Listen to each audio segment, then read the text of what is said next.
I should not have heard it. I should not have felt it hit like a slap across my soul. Yet her laugh cut through the music, light and careless, and then those words followed like ice sliding under my skin. Go home if you are jealous. The moment she said it, something inside me cracked.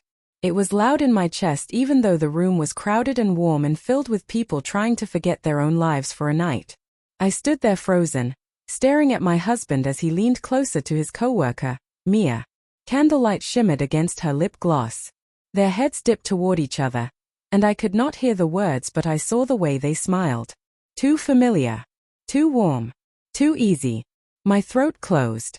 You are overthinking again, he had whispered earlier when I questioned the sudden late nights, the muted phone calls, the new cologne he pretended had been in his drawer all along. Relax. You are becoming paranoid. Paranoid. That word sat heavy in my chest like a dumb weight I kept swallowing just to prove I trusted him. Trusted us. Trusted the marriage I had spent 6 years nurturing like it needed sunlight from my bones. But tonight, paranoia felt like intuition with a pulse. Mia touched his arm again. He did not flinch. Her hand lingered. He did not move it. And I finally understood the quiet kind of drowning that happens long before someone pulls you under. My voice shook when I leaned close to him. I am going home. He did not look back. Did not reach for me. Did not even pretend to care. His eyes stayed on hers and he just nodded, barely. I walked out of that restaurant feeling like something precious had slipped out of my hands and shattered against the tiled floor behind me. The night air tasted sharp and cold, and my heart thudded a rhythm I could not ignore anymore. I kept replaying the scene. My jealousy was not wild or chaotic. It was a whisper, a warning, a drowning pulse. I got to my car, but I could not turn the engine on. What if I was imagining it all? What if I was breaking something that only looked fragile because I was scared? I sat there gripping the wheel, breathing in air that felt heavier with every second. My phone buzzed once. A message from him. Heading home soon. Stop being dramatic. Dramatic. Jealous. Paranoid. Pain does not always scream. Sometimes it just sits quietly and watches pity replace trust in your own reflection. I wiped tears before they could fall and started the car. The city lights blurred. My thoughts twisted. I told myself I just needed space. Time. Distance to think without choking on insecurity. But I did not go home. Something tugged at me. Not rage. Not revenge. Something colder. The truth pulling like a quiet thread I had ignored for too long. I drove past our apartment. Past the street lamp that always flickered. Past the life I thought was mine. And then my stomach turned when I saw his car, parked outside Mia's building. I sat there shaking. My heart felt too big for my chest, too loud for the quiet street. He was inside. He had left before me. He had driven here. I waited. Minutes passed like hours. A slow, clawing horror moved through me, the kind that does not rush because it knows it already won. Then the building door opened. He stepped out with Mia beside him. She joked about something, and he nudged her shoulder playfully. He looked soft, comfortable, happy in a way that felt like betrayal in motion. My breath broke. Not loud. Just a silent collapse in the dark. He touched her waist casually. My husband.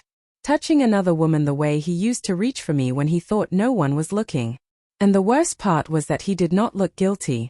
He looked free. Like I was the heavy weight he had finally set down.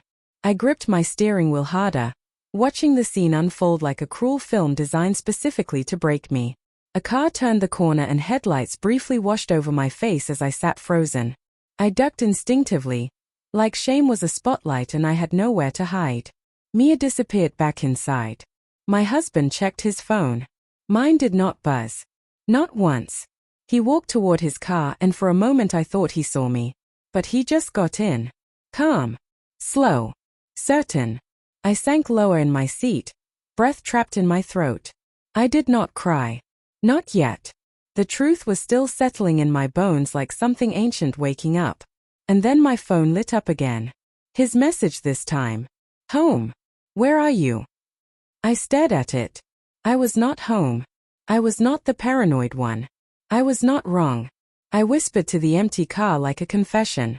I saw you. He did not know I had followed. He did not know I had watched.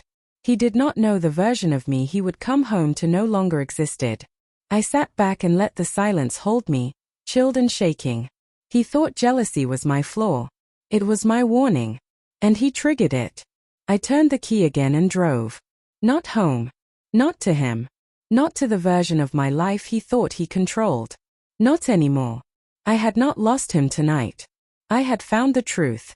The worst part was not the betrayal. It was the ease of it. The familiarity. How long had I been sleeping beside a stranger? The apartment felt unfamiliar when I finally walked in.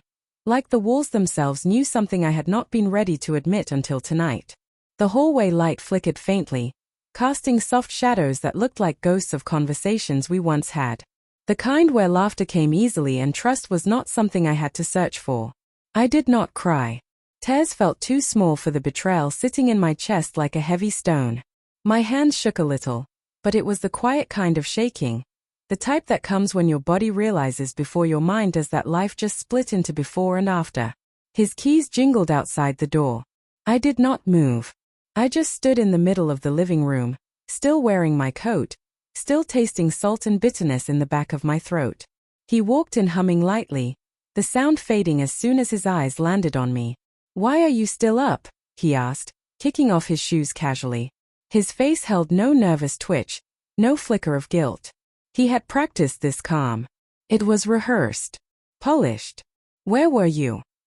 My voice did not shake. It surprised me. He blinked, took off his jacket and draped it over the chair like nothing was wrong. "I told you." Walking Mia to her car. Then I drove home. Mia's building is 20 minutes on the other side of town. His jaw tightened. It was small, subtle, the kind of reaction you only notice when you know someone too well. He looked at me a long moment, searching my face for the version of me that would accept his lie. I was not her anymore. "Are we really doing this again?" he said, sighing like I had exhausted him. "You get jealous, you imagine things, you create drama and then I have to calm you down. It is tiring." A slow burn lit beneath my ribs, painful and bright. He was not panicking. He was annoyed. Annoyed at being caught. Annoyed that I dared to ask. "I saw you," I said. Silence. No stutter. No denial. Just stillness. Then a long exhale as he rubbed his face like my truth was inconvenient timing. "You followed me," he finally said, voice low. "I did." "You do not trust me." "You earned that." He chuckled once, sharp and bitter. "No. You convinced yourself I was doing something. And now you will twist anything to fit that story." He walked closer like someone confident in their righteousness, like he believed all I needed was comfort and logic to undo what I saw with my own eyes. "So what did you think you saw?" he whispered, standing too close. "I saw you," I repeated, laughing with her like she was your wife, touching her like she was yours to touch. "And you did not once check if I was home safe." He swallowed. That was the first real crack. "I have been stressed," he murmured. "Work has been hell. You always jump to conclusions. Mia is just a friend. We needed a break from the office vibe. That is all." I stepped back. His excuses painted him desperate now, scrambling to rewrite reality before it settled fully over us. "If what you have with her is innocent," I asked quietly, "why hide it?" He did not answer. Silence thickened. The room felt smaller. The truth felt louder. "You are making this into something ugly when it is not," he finally said, shaking his head. "You should have come home instead of spying. That is not normal." I almost laughed. Not because it was funny but because the audacity was dizzying. "You told me to go home if I was jealous." My voice softened, hollow. "So I did. And going home led me to the truth." His face finally shifted. Annoyance faded. Panic flickered. That was when I knew. He was not innocent. He was simply hoping I would remain blind. I turned toward the bedroom. He grabbed my wrist. "We can talk about this," he whispered urgently. "Do not throw away years because of one misunderstanding." I looked down at his hand and he slowly let go, like he realized he no longer had the right to touch me. I did not throw anything away, I said. You did. Piece by piece. Secret by secret. Touch by touch. He stood stone still, breathing unevenly now. I do not want a divorce, he said quietly. I want us. No, I whispered. You want the version of me who never questioned. She is gone. His face paled. We can fix this. Fix felt wrong. Fixing is for cracks, not craters. I will pack, I said. And tomorrow I will send you a message with where to send the rest. He moved forward. You are making a mistake. No, I replied. I am finally correcting one. He stared at me like he did not recognize the woman standing in front of him. Because I was not the same. Betrayal does that. It reshapes you quietly, bone by bone, until you no longer fit the box someone tried to keep you in. I walked past him and opened the bedroom door.